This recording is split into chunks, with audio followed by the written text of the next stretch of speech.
Més de 350 milions de pèrdues, camps abandonats i falta de diàleg i voluntat política. És el balanç de l'any de l'Associació Valenciana d'Agricultors, que considera urgents polítiques de consens amb el sector. Mal any i pitjor encara amb el canvi climàtic, que ha afectat també de ple a l'agricultura.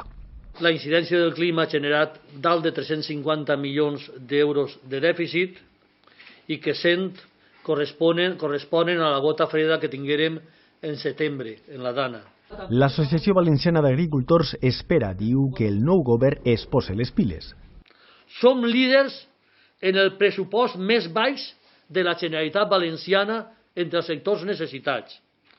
I som líders en polítics que no escolten i passen de l'agricultura.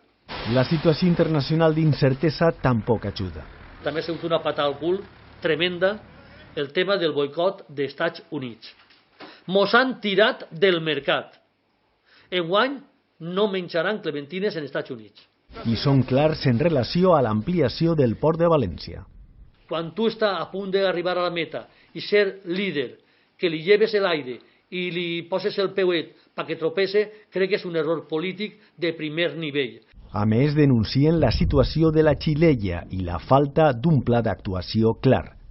El camp demana diàleg i voluntat política per atendre les seues necessitats i tot queda resumit en una frase. O consens o mort. I és que hi ha 160.000 hectàrees abandonades i a este pas, diuen, no quedarà camp per a viure.